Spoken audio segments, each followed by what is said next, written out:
Bon, il a coupé. Du coup, bon, pour ceux qui viennent d'arriver, toujours en direct de la montagne de Lure, on est coincé dans les chenilles pour bloquer le chantier qui se fait en toute illégalité par Boralex. Donc n'hésitez pas d'ailleurs à taguer Boralex,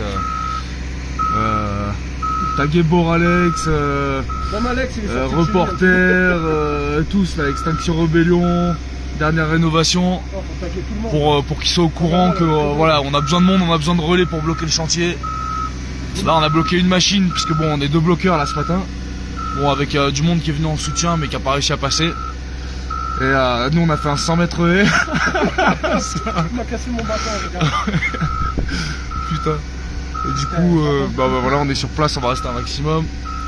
On attend l'arrivée des bleus.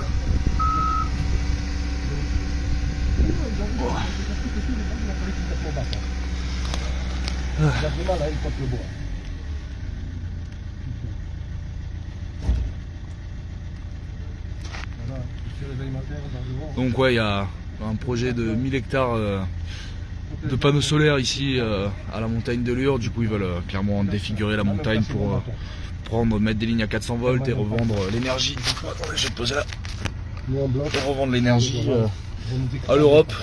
Et clairement donc le maire de Cruys qui a pris quel village d'à côté, qui a pris des gros sous pour accepter le projet. Donc ce qui est passé dans le journal, c'est que la mairie a accepté, donc c'était comme si c'était d'un commun accord parce que soi-disant élu démocratiquement le maire, mais du coup sans l'accord des habitants. Donc en fait c'est pas une monarchie, hein. Donc si on est vraiment en démocratie, on doit pouvoir voter, et les gens ne sont pas d'accord avec ce projet qui est complètement une aberration écologique.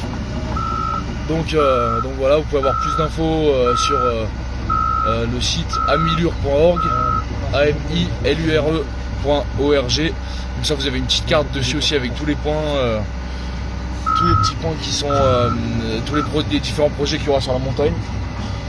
Donc voilà, c'est un truc de dingue. D'ailleurs on m'a envoyé une info hier, n'hésitez pas à en parler. Il y a au Nebraska un parc de 140 000 panneaux solaires qui s'est retrouvé à être un champ de déchets toxiques en 1 heure à cause d'une pluie de grêlon. Donc en fait on veut pas de ça chez nous. Donc Boralex, une entreprise québécoise,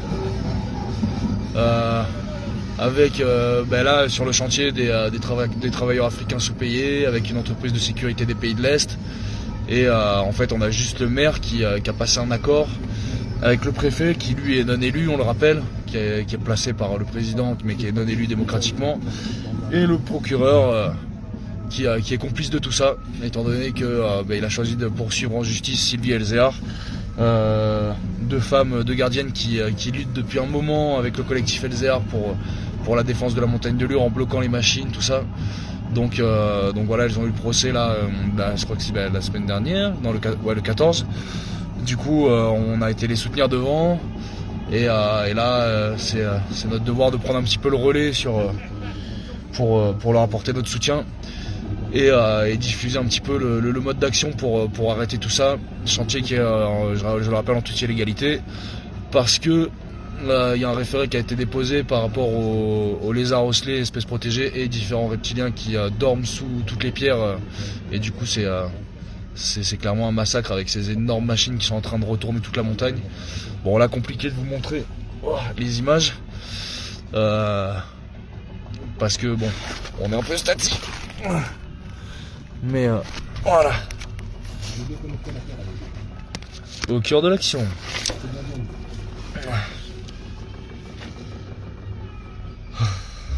Bon, il y a les collègues qui sont là-bas derrière. Je vais essayer de me caler.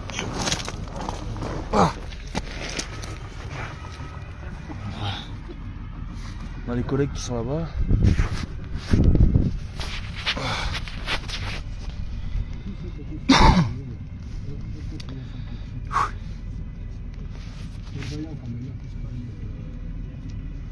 Là, la vue elle est dingue. Ouais, je sais pas, on voit pas très bien, le ciel il est rose. Il y a un petit lever de soleil là-bas.